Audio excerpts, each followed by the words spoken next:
Assalamualaikum warahmatullahi wabarakatuh.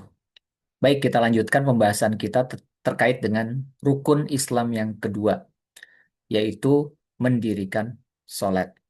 Jadi pada prinsipnya, sholat adalah kewajiban bagi setiap muslim. Apalagi kita memiliki sholat wajib 5 waktu.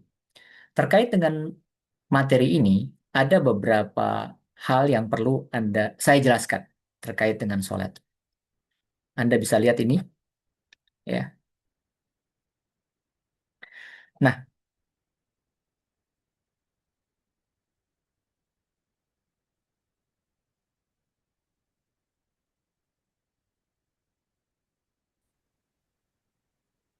baik, kita lanjutkan materi kita terkait dengan sholat. Nah, di sini saya punya bagan ya berkenaan dengan eh, mendirikan sholat atau rukun Islam yang kedua. Ya, di video pertama saya sudah menjelaskan bahwa arti sholat itu adalah doa atau ad-doa. Nah, kemudian ada 5 ayat yang saya kutip ya dalam surat Al-Quran terkait dengan perintah sholat. Perintah yang populer itu adalah inna sholata tanha anil fahsya iwal mungkar. Sesungguhnya sholat itu adalah mencegah dari perbuatan keji dan mungkar. Itu adalah dalam surat Al-Ankabut ayat 45. Nah, kita sambung bagaimana terkait dengan hadis Rasulullah Shallallahu Alaihi Wasallam berkenaan dengan perintah sholat. Ya, yang Anda lihat di slide itu hanya dua ya. Jadi Rasulullah Shallallahu Alaihi Wasallam bersabda, Islam dibangun atas 5 perkara.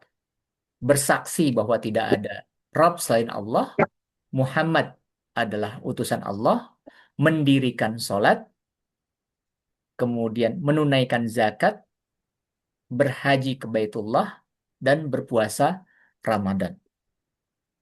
Ya, nah itu adalah hadis riwayat Muhammad Al-Bukhari dan Muslim Ibnu Al-Hajjaj berkenaan dengan Islam dibangun atas 5 perkara tadi.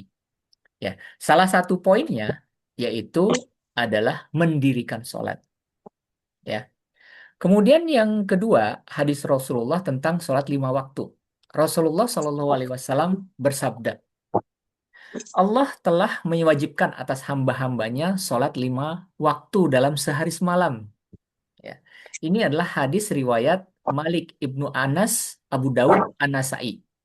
Ya, kemudian berikutnya adalah terkait dengan, nah itu poin-poinnya. Jadi ada 2 di sini. Anda sudah lihat ya, berkenaan dengan hadis Rasul perintah sholat 5 waktu. Jadi perintah sholat 5 waktu itu ada di dalam Al-Quran ya. Kemudian ada di dalam hadis Rasulullah. Nah, kita lanjutkan poin berikutnya ya, terkait dengan syarat sahnya sholat. Ya, kadang-kadang kan kita eh, suka khawatir ya, apakah kalau majikan makan babi, ya udah kita nggak sholat, ya jangan begitu kan, lebih parah lagi kalau kita nggak sholat. Pak, tangan saya kotor karena sering apa tuh mengolah babi, ya udah saya nggak sholat, ya nggak begitu juga kan, sholat lebih wajib, tangan kan bisa dicuci gitu. Nah, ya itu alasan saja begitu seperti itu ya. Kemudian syarat-syaratnya sholat yang pertama itu adalah beragama Islam, yang kedua dia berakal. Berarti kan tidak gila lah begitu. Ya makanya Anda termasuk orang yang berakal. Ya buktikan kalau Anda orang berakal dengan cara apa? Sholat 5 waktu kalau Anda Muslim. Kemudian yang ketiga, sudah masuk waktu sholat. Ya, jadi jangan sembarangan waktu sholat. Ada yang di jamak, kayak misalkan sholat duhur dan asar itu bisa disatukan di jamak. Kalau misalkan sholat asar ditarik ke duhur, itu jamak takdim. Kalau sholat duhur ditarik ke asar, itu jamak takhir. Begitu juga sholat maghrib dan isya. Ya, kalau misalkan sholat isya ditarik ke maghrib, itu jamak takdim. Kemudian kalau misalkan sholat maghrib ditarik ke isya, itu jamak takhir. Jadi jangan sembarangan hanya 2 poin itu saja. Ada yang satu hari sekaligus jam 11 malam dari subuh asar ya itu nggak bisa juga ya. Anda harus ada aturannya. Jadi sudah masuk waktu sholat. Kemudian eh, masuk waktu sholat ini contohnya kalau di Hong Kong ya sekarang ini sholat subuh itu jam 4.15 sekarang ya tanggal ini. Terbit matahari itu 5.42. Zuhur itu sekitar jam setengah satu, 12.27. Asar itu antara 15.45 mendekati jam 4. Sorry, mendekati jam 3. Jam 4, sorry. Kemudian maghrib itu 19.12. Ya, sekitar jam 7 lewat 12 menit ya. Kemudian Isya itu jam 20.32 ya. Sekitar jam 8.30 malam. Nah, itu waktu-waktunya sesuai ini. Ini tanggal sekarang ya. Itu kan berubah-ubah terus. Ya, jadi jadwal berlaku untuk wilayah Hong Kong Island, Kowloon, Shatin, Chun Wan, Tuen Mun, dan daerah sekitarnya. Paling antara daerahnya bedanya hanya antara sekitar 1 sampai 2 menit. Jadi disesuaikan waktunya ya. Anda ada aplikasinya kok mudah untuk mengecek waktu sholat. Kemudian cara satnya sholat yang keempat itu adalah suci dari hadas kecil dan hadas besar. Makanya kita harus berwudu pada saat ingin melaksanakan sholat. Tentunya ya bagi wanita ya yang haid ya itu tidak wajib untuk melaksanakan sholat 5 waktu. Ya, jadi kalau misalkan Anda sudah selesai haid itu harus mandi besar, kemudian Anda baru bisa melaksanakan sholat. Itu ya. Kemudian Pak, saya kan suka megang-megang babi, ini ya jangan ditinggalkan juga. Kan lebih dosa meninggalkan sholat daripada nggak sholat sama sekali, gitu kan? Daripada oh saya punya alasan kenapa? Karena saya takut takut tidak sah. Ya kan kita berupaya supaya sah. Nanti yang memutuskan apakah itu tidak diterima ya bukan kita. Gitu. Kita berupaya untuk gimana upaya kita mandi, kemudian cuci tangan, kemudian berwudu, ya udah sholat. Ya masalah karena saya megang babi enggak lah. Itu alasan saja gitu. Kemudian suci badan, pakaian, dan tempat dari najis. Ya, kalau misalkan di rumahnya ada anjing gimana Pak? Ya Anda sholat di koridor, di tangga darurat. Itu kan ada waktu, ada tempat yang di mana Anda bisa melaksanakan sholat. Atau di taman pada saat Anda ke pasar atau kemana.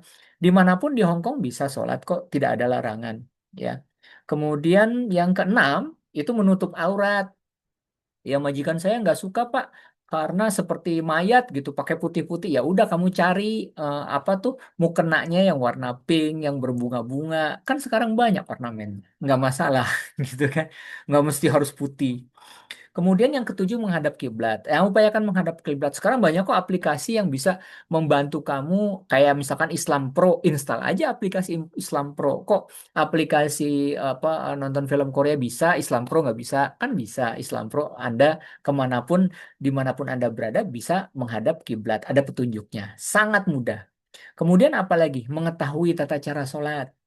Ya, nanti saya makanya suka linkkan terkait dengan video tata cara sholat yang baik dan berniat melaksanakan sholat. Ya, innamal a'malu bin niat. Jadi ada 9 ya syarat sahnya sholat. Jadi beragama Islam, berakal, sudah masuk waktu sholat, suci dari hadas kecil dan besar, suci badan pakaian dan tempat dari najis, kemudian menutup aurat, menghadap kiblat, mengetahui tata cara sholat, berniat melaksanakan sholat, gitu ya. Ini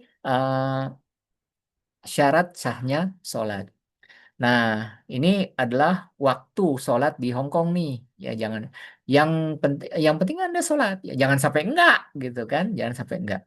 Nah, kemudian dari sini kita bisa memperoleh hikmah, ya, bahwa sholat itu penting ya bagi umat Islam. Nah, jadi hikmahnya Allah menjadikan sholat sebagai ibadah yang memiliki banyak hikmah. Jadikan sholat kita untuk refreshment, untuk mengadu kepada Allah. Ya, Pak, saya susah nggak punya teman, enggak ngadu saja sama Allah. Tanggung-tanggung amat ya ngadu sama ciptaan Allah. Ngadunya langsung sama Allah yang menciptakan manusia, alam dan sekitarnya dan seisinya gitu ya. Nah, itu jadi waktu sholat. Jadi setiap 5 kali Anda ada satu waktu refresh. Di samping itu juga kan kita mencuci muka sehingga kebersihan kita selalu terjaga. Kemudian ya ada waktu untuk relaksasi lah. Ya, jadi tidak akan stres orang yang selalu melaksanakan sholat. Jadi hikmahnya yang pertama mendekatkan diri kita kepada Allah Subhanahu wa taala. Dekatkan kepada Allah, ya. Ala bizikrillah tatmainul qulub. Dengan mengingat nama Allah, maka hati kita menjadi tenang. Jadi yang namanya orang muslim itu tidak pernah tuh gelisah, ya. Ya, kenapa? Karena selalu mendekat kepada. Yang kedua, sholat adalah tiang agama. Jadi kalau rumah nggak ada tiangnya ambrol. Nah, makanya ibadah yang pertama kali nanti ditanya yaitu sholat. Yang ketiga, menghapus dosa-dosa kecil. Barangkali Anda suka menggunjing orang. Nah, kita hapus dengan sholat. Yang keempat, melatih kedisiplinan dan ketepatan waktu. Anda disiplin, patuh kepada majikan tentunya, apalagi kepada Allah. Kemudian menumbuhkan ketenangan hati. Jadi kalau hati suka gelisah, ya sholat, gitu ya. Kemudian mencegah perbuatan keji dan mungkar. Banyak orang jahat yang melakukan seperti itu. Kenapa? Karena tidak sholat. Kemudian menjadi amal pertama yang akan dihisap pada hari kiamat. Nah, amal pertama yang dihisap, yang akan diperhitungkan Allah pada hari kiamat, yaitu adalah sholat. Ya, makanya hati-hati. Jadi sholat itu wajib. Kemudian semoga Allah yang menjadikan kita termasuk hamba-hamba yang senantiasa menjaga sholat tepat waktu. Jadi dimanapun Anda berada, Anda tetap melaksanakan sholat 5 waktu dengan tertib. Nah, itulah rukun Islam kita yang kedua, yaitu mendirikan sholat. Baik, materi kita cukup sampai di sini. Eh, kita butuh refreshing gitu terhadap beban kerja yang begitu berat. Caranya gimana ya sholat 5 waktu? Jadi kalau misalkan kita sholat satu satu satu itu kan dari pagi sampai siang nih suntuk nih, permintaan majikan banyak banget. Wah, untung ada duhur, kita refreshment lagi, kerja lagi sampai asar. Wah, asar udah suntuk, ada waktu lagi, ada waktu kita untuk ngadu. Ngadu kepada Allah itu seperti mengadu kepada teman aja. Ya Allah, hari ini kok majikan saya mengesalkan sekali gitu. Berikanlah kesabaran ya Allah, berikanlah petunjuk kepada majikan saya supaya tidak seperti itu ya Allah, supaya diberikan hidayah. Doain aja gitu. Oh, suntuk sampai maghrib, maghrib ada lagi sholat gitu. Jadi ada waktu refreshing. Sampai ngelayanin majikan jam 11 malam, udah mulai suntuk-suntuknya. Eh, ternyata ada waktu apa? Misalkan setelah itu ya sholat sunat. Atau nanti tidur sebentar sholat tahajud. Ya, jadi ada waktu-waktu salat kita Silakan untuk ya. mengadu, untuk melepaskan kita dari stres. Ya, apalagi kena air kan, kalau lebih sering kena air alami itu wajah kita menjadi lebih bersih lagi. Ya, kan lain orang yang sering cuci muka dengan orang yang tidak sering cuci muka. Ya, itu kan jadi waktu-waktu kita untuk merefleksikan diri, untuk membuat kita fresh kembali. Ya, mudah-mudahan kita termasuk orang-orang yang selalu mendirikan sholat. Ya, dari saya cukup sekian.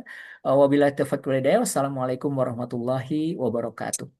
Waalaikumsalam warahmatullahi wabarakatuh.